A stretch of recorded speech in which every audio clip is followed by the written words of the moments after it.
News ಫಸ್ಟ್ಗೆ ಸ್ವಾಗತ. ಮುಖ್ಯಾಂಶಗಳು. ದಾಂಡೇಲಿಯ ಬೊಮ್ಮನಹಳ್ಳಿ ಹತ್ತಿರ ರಸ್ತೆಯಲ್ಲಿ ಕರಡಿ ಪ್ರತ್ಯಕ್ಷ. ಪಿಎಸ್ಐ ರಾಜಕುಮಾರ್ ಉಕ್ಕಲಿ ಚಿಕ್ಕಮಗಳೂರು ಜಿಲ್ಲೆಗೆ ವರ್ಗಾವಣೆ. ಶಿರಸಿ ಹೊಸ ಮಾರುಕಟ್ಟೆ ಠಾಣೆ ಅಪರಾಧ ವಿಭಾಗ ಪಿಎಸ್ಐ ಆಗಿ ಗೀತಾ ಕಲಘಟಗಿ. ದೇಶದ ಇತಿಹಾಸದಲ್ಲಿ ಹೊಸ ದಾಖಲೆ ನಿರ್ಮಿಸಿದ ಪ್ರಧಾನಿ ಮೋದಿ, ಸಂಸದ ಕಾಗೇರಿ. ಕೃಷಿ ಭೂಮಿ ಉಳಿಸಿ ಅಭಿಯಾನ ಕಾರ್ಯಕ್ರಮ ಯಶಸ್ವಿ.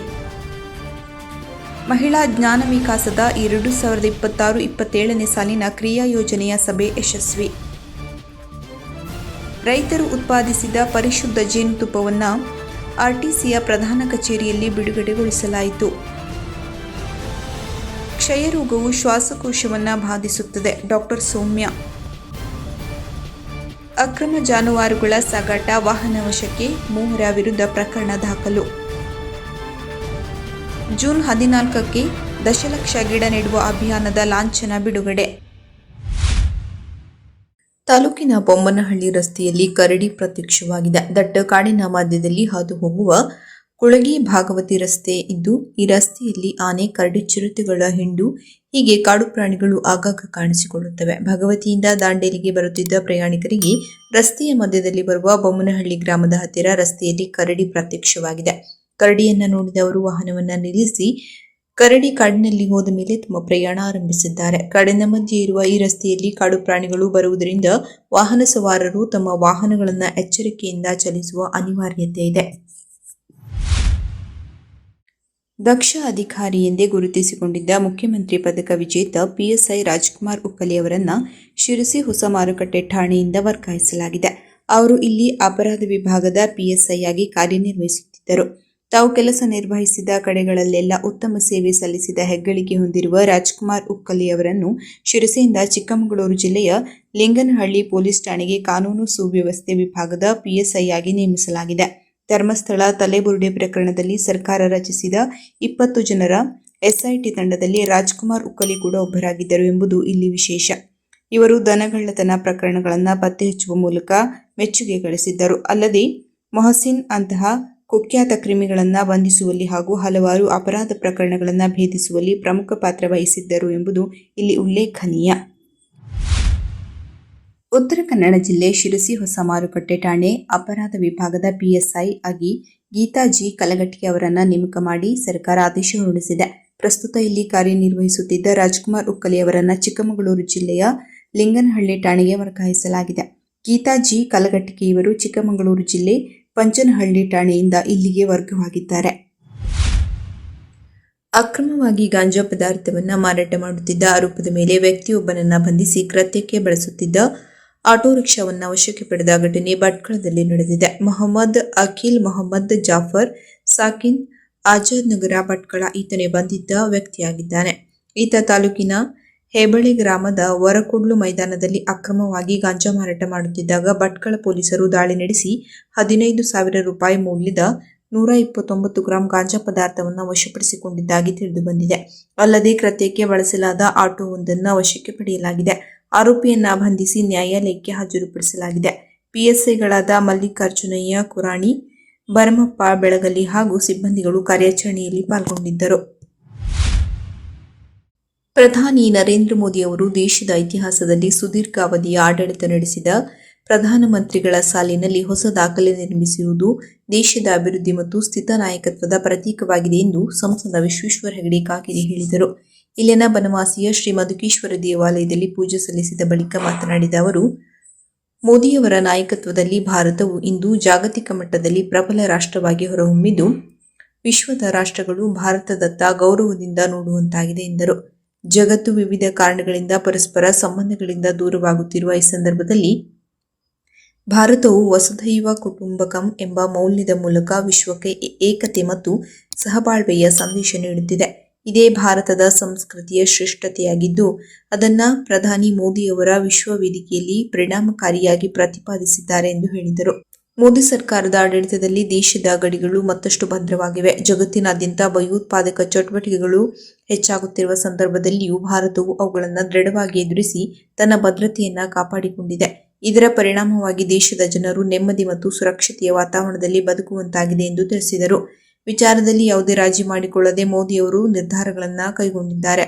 ಬಡವರ ಕಲ್ಯಾಣಕ್ಕಾಗಿ ಜಾರಿಗೊಳಿಸಿದ ಯೋಜನೆಗಳಿಂದ ಕೋಟ್ಯಾಂತರ ಜನರು ಬಡತನದ ರೇಖೆಯಿಂದ ಹೊರಬಂದಿದ್ದು, ಈ ಸಂದರ್ಭದಲ್ಲಿ ಬಿಜೆಪಿ ಮಂಡಲ ಅಧ್ಯಕ್ಷ ರಮೇಶ್ ನಾಯ್ಕ್, ಜಿಲ್ಲಾ ಯುವ ಮೋರ್ಚಾ ಅಧ್ಯಕ್ಷ ಪ್ರೇಮ್ ಕುಮಾರ್ ನಾಯ್ಕ್, ಬಿಜೆಪಿ ಮುಖಂಡ ಶಿವಕುಮಾರ್ ದೇಸಾಯಿ ಗೌಡ್ರು, ಉಪಾಧ್ಯಕ್ಷ ರಾಘು ನಾಯ್ಕ್, ಪಕ್ಷದ ಮುಖಂಡ ಗಣೇಶ್ ಶಣ್ಣಲಿಂಗಣ್ಣ, ಮಂಡಳ ಜಿಲ್ಲಾ ಒಬಿಸಿ ಮೋರ್ಚಾ ಅಧ್ಯಕ್ಷ ವಿಶ್ವನಾಥ್ ಹಾದಿಮನಿ, ಚಂದ್ರಶೇಖರ್ ಗೌಡ್ರು, ಶಂಭುಗೌಡ್ರು ಸೇರಿದಂತೆ ಅನೇಕರು ಹಾಜರಿದ್ದರು. ತಾಲೂಕಿನ ಹುಣಸೆಕೊಪ್ಪ ಗ್ರಾಮದಲ್ಲಿ ಕೃಷಿ ಭೂಮಿ ಉಳಿಸಿ ಅಭಿಯಾನ ಕಾರ್ಯಕ್ರಮವನ್ನು ಕೃಷಿ ಇಲಾಖೆಯಿಂದ ಆಯೋಜನೆ ಮಾಡಲಾಗಿತ್ತು. ಸಹಾಯಕ ಕೃಷಿ ನಿರ್ದೇಶಕರು ಮಧುಕರ್ ನಾಯ್ಕ್ ಮಾತನಾಡಿ, ರೈತರು ಕೃಷಿಯಲ್ಲಿ ಉತ್ತಮ ಇಳುವರಿ ಪಡೆಯಲು ಕೇವಲ ಗೊಬ್ಬರವನ್ನು ನಂಬಿ ಕುಳಿತುಕೊಳ್ಳಬಾರದು. ಮಣ್ಣಿನ ಆರೋಗ್ಯವನ್ನು ಕಾಪಾಡಿಕೊಳ್ಳುವುದು ಅತ್ಯಂತ ಮುಖ್ಯ. ಮಣ್ಣು ಜೀವಂತವಾಗಿದ್ದಾಗ ಮತ್ತು ಸರಿಯಾದ ಪೋಷಕಾಂಶಗಳನ್ನು ಹೊಂದಿದ್ದಾಗ ಮಾತ್ರ ಬೆಳೆಗಳು ಉತ್ತಮವಾಗಿ ಬೆಳೆಯುತ್ತವೆ. ನೀವು ಮಣ್ಣಿನ ಪರೀಕ್ಷೆಯನ್ನು ಮಾಡಿಸಿ ಮಣ್ಣಿನಲ್ಲಿ ಯಾವ ಪೋಷಕಾಂಶಗಳ ಕೊರತೆ ಇದೆ ಎಂದು ತಿಳಿದು ಅದಕ್ಕೆ ಅನುಗುಣವಾಗಿ ಗೊಬ್ಬರವನ್ನು ನೀಡಬೇಕು. ಅತಿಯಾದ ರಾಸಾಯನಿಕಗಳ ಬಳಕೆ ಮಣ್ಣಿನ ಫಲವತ್ತತೆಯನ್ನು ಹಾಳು ಮಾಡುತ್ತದೆ. ಸಾವಯವ ಗೊಬ್ಬರ ಮತ್ತು ಮಣ್ಣಿನ ಪೋಷಕಾಂಶಗಳ ಸಮತೋಲನವನ್ನು ಕಾಪಾಡಿಕೊಳ್ಳುವ ಮೂಲಕ ಮಾತ್ರ ದೀರ್ಘಕಾಲಿಕ ಮತ್ತು ಗುಣಮಟ್ಟದ ಇಳುವರಿಯನ್ನು ಪಡೆಯಲು ಸಾಧ್ಯ ಎಂದರು. ಕೆನರಾ ಬ್ಯಾಂಕ್ ವಿಸ್ತರಣಾ ಅಧಿಕಾರಿ ಮಹಾಬಲೇಶ್ವರ್ ನಾಯ್ಕ್ ಮಾತನಾಡಿ, ನಮ್ಮ ದೇಶದಲ್ಲಿನ ಸಾಮಾಜಿಕ ಭದ್ರತಾ ಯೋಜನೆಗಳು ಮತ್ತು ಅಟಲ್ ಪಿಂಚಣಿ ಯೋಜನೆಗಳನ್ನು ಸರ್ಕಾರವು ಹಳ್ಳಿಗಾಡಿನ ಪ್ರದೇಶದ ಜನರಿಗೂ ಅನುಕೂಲವಾಗುವಂತೆ ಅನುಷ್ಠಾನಗೊಳಿಸುತ್ತಿದೆ. ಅಟಲ್ ಪಿಂಚಣಿ ಯೋಜನೆಯ ಅಡಿಯಲ್ಲಿ 9.4 ಕೋಟಿ ಹಣ ಸಂಗ್ರಹವಾಗಿದ್ದು ಅನೇಕ ಜನರು ನೋಂದಣಿ ಮಾಡಿಕೊಂಡಿದ್ದಾರೆ. ಕೃಷಿಕ ಶಂಕರ ಹೆಗಡೆ ಉಪನ್ಯಾಸ ನೀಡಿದರು. ಈ ಸಂದರ್ಭದಲ್ಲಿ ಹಲವು ಗಣ್ಯರು ಅಧಿಕಾರಿಗಳು ಉಪಸ್ಥಿತರಿದ್ದರು. ಶ್ರೀ ಕ್ಷೇತ್ರ ಧರ್ಮಸ್ಥಳ ಗ್ರಾಮಾಭಿವೃದ್ಧಿ ಯೋಜನೆಯ ಮಹಿಳಾ ಜ್ಞಾನ ವಿಕಾಸದ 2026-27ನೇ ಸಾಲಿನ ಕ್ರಿಯಾ ಯೋಜನೆಯ ಸಭೆಯು ತಾಲೂಕಿನ ಯೋಜನಾ ಕಚೇರಿಯಲ್ಲಿ ಇತ್ತೀಚೆಗೆ ನಡೆಯಿತು.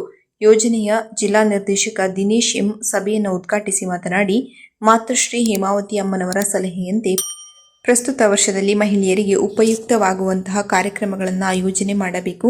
ಆರೋಗ್ಯ, ಶಿಕ್ಷಣ, ಸ್ವಚ್ಛತೆಯ ಕಡೆಗೆ ಹೆಚ್ಚಿನ ಗಮನ ಹರಿಸುವ ಸಲುವಾಗಿ ನುರಿತ ಸಂಪನ್ಮೂಲ ವ್ಯಕ್ತಿಗಳನ್ನು ಆಹ್ವಾನಿಸಿ ಉತ್ತಮ ಮಾಹಿತಿಯನ್ನು ನೀಡಬೇಕು ಎಂದರು. ಸಭೆಯಲ್ಲಿ ಯೋಜನಾಧಿಕಾರಿ ಎಸ್ಜಿ ಮಂಜುನಾಥ್, ಮಹಿಳಾ ಜ್ಞಾನ ವಿಕಾಸ ಕೇಂದ್ರದ ಸಮನ್ವಯಾಧಿಕಾರಿ ಮಲ್ಲಿಕಾ ಶೆಟ್ಟಿ ಮತ್ತು 25 ಮಹಿಳಾ ಜ್ಞಾನ ವಿಕಾಸ ಕೇಂದ್ರದ ಸೇವಾ ಪ್ರತಿನಿಧಿಗಳು ಉಪಸ್ಥಿತರಿದ್ದರು.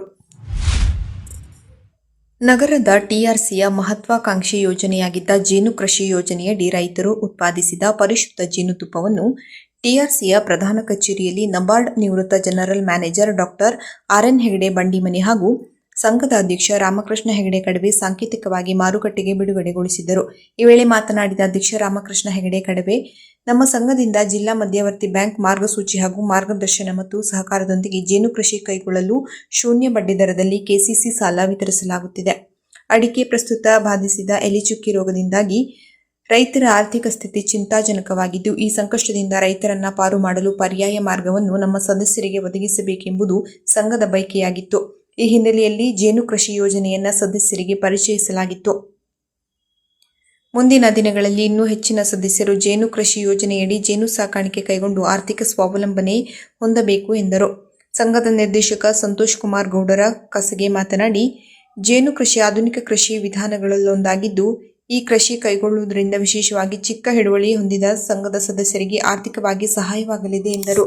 ಈ ಸಂದರ್ಭದಲ್ಲಿ ಟಿಆರ್ಸಿ ನಿರ್ದೇಶಕರಾದ ಎಸ್ಎನ್ ಹೆಗಡೆ ಹಾವಳಿಮನೆ, ವಿಶ್ವೇಶ್ವರ್ ಹೆಗಡೆ ಆಗ್ಲಾಲಕ್ಕಿಬಳ್ಳಿ, ಟಿಆರ್ಸಿ ಮುಖ್ಯ ಕಾರ್ಯನಿರ್ವಾಹಕರಾದ ಕಿರಣ್ ಭಟ್ ಮಾವಿನಕೊಪ್ಪ ಹಾಗೂ ಮುಕುಂದರ್, ರೈತ ಉತ್ಪಾದಕ ಸಹಾಯಕ ಸಂಘದ ಮುಖ್ಯ ಕಾರ್ಯನಿರ್ವಾಹಕರಾದ ಹರ್ಷ ಹೆಗಡೆ, ಟಿಆರ್ಸಿ ರೈತ ಉತ್ಪಾದಕ ಸಂಸ್ಥೆಯ ಪ್ರಸಾದ್ ಶೆಟ್ಟಿ ಉಪಸ್ಥಿತರಿದ್ದರು.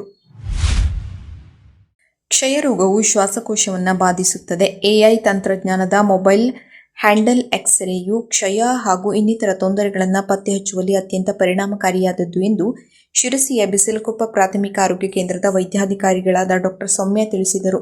ಅವರು ಬಿಸಿಲಕೊಪ್ಪ ಪ್ರಾಥಮಿಕ ಆರೋಗ್ಯ ಕೇಂದ್ರದಲ್ಲಿ ನಡೆದ ಕ್ಷಯರೋಗ ಅರಿವು ಹಾಗೂ ಆರೋಗ್ಯ ತಪಾಸಣಾ ಶಿಬಿರವನ್ನು ಉದ್ಘಾಟಿಸಿ ಮಾತನಾಡಿದರು. ಹಿರಿಯ ಕ್ಷಯರೋಗ ಮೇಲ್ವಿಚಾರಕ ಉದಯ್ ಶಂಕರ್ ಮಾತನಾಡಿ, ಕ್ಷಯರೋಗದ ಬಗ್ಗೆ ಜಾಗರೂಕರಾಗಿರೆ ಧೈರ್ಯದಿಂದ ಎದುರಿಸಿದಾಗ ರೋಗವನ್ನು ಓಡಿಸಬಹುದು ಎಂದು ತಿಳಿಸಿದರು. ದೇಶದಾದ್ಯಂತ 100 ದಿನಗಳ ಕ್ಷಯ ಅಭಿಯಾನ ಕಾರ್ಯಕ್ರಮ ಪ್ರಾರಂಭಗೊಂಡಿದ್ದು, ರೋಗ ನಿರ್ನಾಮ ಮಾಡಲು ಈಗ ಸಕಾಲವಾಗಿದೆ ಎಂದರು.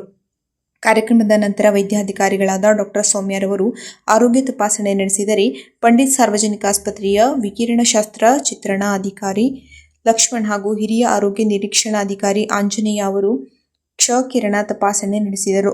ಸಮುದಾಯ ಆರೋಗ್ಯ ಅಧಿಕಾರಿ ಕುಮಾರಿ ಜೀವಿತಾ ನಾಯ್ಕ್ ಹಾಗೂ ಶುಶ್ರೂಷಣಾಧಿಕಾರಿ ನಾಗರತ್ನ ಬಿಪಿ ಶುಗರ್ ತಪಾಸಣೆ ನಡೆಸಿದರೆ, ಫಾರ್ಮಸಿ ಅಧಿಕಾರಿ ಸಂತೋಷ್ ಹಾಗೂ ಪ್ರಯೋಗಾಲಯ ತಜ್ಞ ರೇಖಾ ವಿವಿಧ ರಕ್ತ ಪರೀಕ್ಷೆ ನಡೆಸಿದರು. ಕಾರ್ಯಕ್ರಮದಲ್ಲಿ ಆರೋಗ್ಯ ನಿರೀಕ್ಷಣಾಧಿಕಾರಿ ಅಣ್ಣಪ್ಪ ಕೆಸಿ ಸ್ವಾಗತಿಸಿದರೆ, ಸಮುದಾಯ ಅಧಿಕಾರಿ ಜಗದೀಶ್ ಪ್ರಾಸ್ತಾವಿಕವಾಗಿ ಮಾತನಾಡಿದರು. ಪ್ರಾಥಮಿಕ ಆರೋಗ್ಯ ಸುರಕ್ಷತಾ ಅಧಿಕಾರಿ ರೂಪಾ ವಂದಿಸಿದರು. ಬಿಸಿಲಕೊಪ್ಪ ಪ್ರಾಥಮಿಕ ಆರೋಗ್ಯ ಕೇಂದ್ರದ ಸಿಬ್ಬಂದಿಗಳು, ತಾಲೂಕು ಆರೋಗ್ಯ ಅಧಿಕಾರಿ ಕಚೇರಿಯ ಸಿಬ್ಬಂದಿಗಳು ಹಾಗೂ ಸಾರ್ವಜನಿಕರು ಉಪಸ್ಥಿತರಿದ್ದರು. ಸುಮಾರು 50ಕ್ಕೂ ಅಧಿಕ ಜನರ ಆರೋಗ್ಯ ತಪಾಸಣೆ ಮಾಡಿ ಎಕ್ಸರೆ ತಪಾಸಣೆ ಮಾಡಲಾಯಿತು. ಅಕ್ರಮವಾಗಿ ಜಾನುವಾರುಗಳನ್ನು ಕಸಾಯಿಖಾನೆಗೆ ಸಾಗಾಟ ಮಾಡುತ್ತಿದ್ದ ವೇಳೆ ಸ್ಥಳೀಯರ ಸಹಕಾರದಿಂದ ಪೊಲೀಸರು ದಾಳಿ ಮಾಡಿ ವಾಹನ ವಶಕ್ಕೆ ಪಡೆದು ಜಾನುವಾರುಗಳನ್ನು ರಕ್ಷಣೆ ಮಾಡಿದ ಘಟನೆ ತಾಲೂಕಿನ ಮಳಗಿ ಗ್ರಾಮದಲ್ಲಿ ಬುಧವಾರ ನಡೆದಿದೆ. ಹಾನಗಲ್ ತಾಲೂಕಿನ ಚಿಕ್ಕಂಶಿ ಹೊಸೂರು ಗ್ರಾಮದ ಇಮ್ಮುಸಾಬ್ ಬೇಪಾರಿ, ಮಂತಗಿ ಗ್ರಾಮದ ಹನುಮಂತಪ್ಪ ತೋಟದ ಮತ್ತು ನಾಗರಾಜ್ ತೆಂಗಿನವರ ಆರೋಪಿಗಳಾಗಿದ್ದಾರೆ. 2 ಹೋರಿ 1 ಆಕಳು ಸೇರಿ 3 ಜಾನುವಾರುಗಳಿಗೆ ಮಹೀಂದ್ರ ವಾಹನದಲ್ಲಿ ನಿಂತುಕೊಳ್ಳಲು ಜಾಗವಿಲ್ಲದೆ, ಮೇವು ಮತ್ತು ನೀರು ಇಲ್ಲದೆ ಹಿಂಸಾತ್ಮಕವಾಗಿ ಕಟ್ಟಿ ವಧೆ ಮಾಡುವ ಉದ್ದೇಶದಿಂದ ಕಾನೂನು ನಿಯಮ ಉಲ್ಲಂಘಿಸಿ ಸಾಗಾಟ ಮಾಡುತ್ತಿದ್ದಾಗ ಮಳಗಿಯ ಕಮರಕಟ್ಟೆ ಕೆರೆಯ ಹತ್ತಿರ ಸ್ಥಳೀಯರ ಸಹಕಾರದಿಂದ ಪೊಲೀಸರು ದಾಳಿ ಮಾಡಿ ವಾಹನ ವಶಕ್ಕೆ ಪಡೆದು 3 ಜಾನುವಾರು ರಕ್ಷಣೆ ಮಾಡಿ 3 ಆರೋಪಿಗಳ ವಿರುದ್ಧ ಪ್ರಕರಣ ದಾಖಲಿಸಿಕೊಂಡಿದ್ದಾರೆ. ಮಳೆಗಾಲದಲ್ಲಿ ಅರಣ್ಯವಾಸಿಗಳಿಂದ ದಶಲಕ್ಷ ಗಿಡ ನೆಡುವ ಅಭಿಯಾನದ ಲಾಂಛನ ಬಿಡುಗಡೆ ಕಾರ್ಯಕ್ರಮ ಜೂನ್ 14ರಂದು ಬೆಳಗ್ಗೆ 9:30ಕ್ಕೆ ಜಿಲ್ಲೆಯ ಗ್ರೀನ್ ಕಾರ್ಡ್ ಪ್ರಮುಖರ ಸಮಕ್ಷಮದಲ್ಲಿ ಅರಣ್ಯ ಭೂಮಿ ಹಕ್ಕು ಹೋರಾಟಗಾರರ ವೇದಿಕೆಯ ಕಾರ್ಯಾಲಯದಲ್ಲಿ ಹಮ್ಮಿಕೊಳ್ಳಲಾಗಿದೆ ಎಂದು ಅಧ್ಯಕ್ಷ ರವೀಂದ್ರ ನಾಯ್ಕ್ ತಿಳಿಸಿದ್ದಾರೆ. ಕೊನೆಯಲ್ಲಿ ಮತ್ತೊಮ್ಮೆ ಮುಖ್ಯಾಂಶಗಳು. ದಾಂಡೇಲಿಯ ಬೊಮ್ಮನಹಳ್ಳಿ ಹತ್ತಿರ ರಸ್ತೆಯಲ್ಲಿ ಕರಡಿ ಪ್ರತ್ಯಕ್ಷ. ಪಿಎಸ್ಐ ರಾಜಕುಮಾರ್ ಉಕ್ಕಲಿ ಚಿಕ್ಕಮಗಳೂರು ಜಿಲ್ಲೆಗೆ ವರ್ಗಾವಣೆ. ಶಿರಸಿ ಹೊಸ ಮಾರುಕಟ್ಟೆ ಠಾಣೆ ಅಪರಾಧ ವಿಭಾಗ ಪಿಎಸ್ಐ ಆಗಿ ಗೀತಾ ಕಲಗಟಗಿ. ದೇಶದ ಇತಿಹಾಸದಲ್ಲಿ ಹೊಸ ದಾಖಲೆ ನಿರ್ಮಿಸಿದ ಪ್ರಧಾನಿ ಮೋದಿ, ಸಂಸದ ಕಾಗೇರಿ. ಕೃಷಿ ಭೂಮಿ ಉಳಿಸಿ ಅಭಿಯಾನ ಕಾರ್ಯಕ್ರಮ ಯಶಸ್ವಿ. ಮಹಿಳಾ ಜ್ಞಾನ ವಿಕಾಸದ 2026-27ನೇ ಸಾಲಿನ ಕ್ರಿಯಾ ಯೋಜನೆಯ ಸಭೆ ಯಶಸ್ವಿ.